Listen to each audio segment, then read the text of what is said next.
2026-27 অর্থ বছরের বাজেটে ভর্তুকি, প্রণোদনা ও নগদ ঋণ বাবদ বরাদ্দ রাখা হচ্ছে 1,16,125 কোটি টাকা।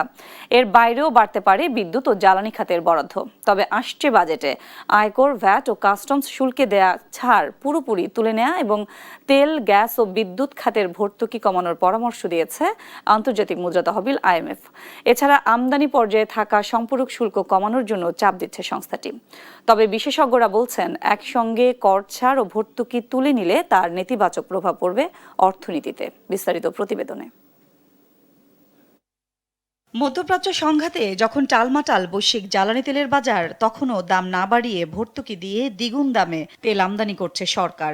জনদুর্ভোগ কমাতে প্রতিদিন জ্বালানি তেলে সরকারের ভর্তুকি যাচ্ছে প্রায় 167 কোটি টাকা। 2026-27 অর্থ বছরের বাজেটেও ভর্তুকি, প্রণোদনা ও নগদ ঋণ বাবদ বরাদ্দ রাখা হচ্ছে 1,16,125 কোটি টাকা।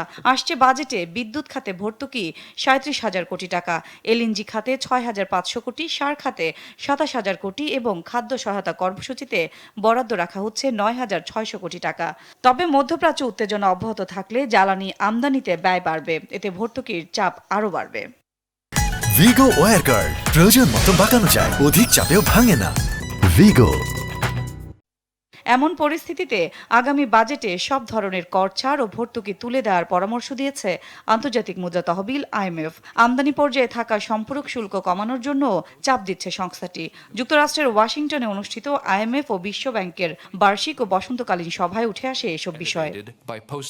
এ বিষয়ে জানতে চাইলে NBR এর সাবেক চেয়ারম্যান মোহাম্মদ আব্দুল মজিদ জানান, হঠাৎ একসঙ্গে সব ধরনের ভর্তুকি ও কর ছাড় তুলে দিলে মূল্যস্ফীতি আরও বাড়বে, পাশাপাশি ক্ষতির মুখে পড়বে অর্থনীতি। ধীরে ধীরে সমন্বয়ের পরামর্শ তার। আমি শর্তগুলোকে দোষের কিছু বলি না, এটা একটা ইকোনমিকে ঠিক করার জন্য এটা দরকার, কিন্তু কখন আমার দরকার, আমার এখন এই মুহূর্তে দরকার আমার অর্থনীতিকে চাঙ্গা করতে হবে। আমার অর্থনীতি, আমার প্রাইভেট সেক্টর, আমার আমদানির খাত সব স্থবির হয়ে রয়েছে। রেমিটেন্স ছিল না বলেও অনেক কাজ করতে পারেনি। আমার মাসাল্লাহ এখন রেমিটেন্স আসতেছে, আমার রিজার্ভ বাড়তেছে। আমার এখন এই রিজার্ভের টাকা বসিয়ে রাখলে হবে না, এই টাকা আমাকে বিনিয়োগ করতে হবে, বিনিয়োগ করলেই রিটার্ন আসবে। তা বিনিয়োগ করা মানে কি, আমার আমদানি বাড়াতে হবে, আমার যেসব রুগ্ন শিল্প আছে সেগুলোকে ঠিক করতে হবে। সেই রুগ্ন শিল্প ঠিক করে তাকে চলনশীল করতে পারলেই আমি রেভিনিউ পাবো।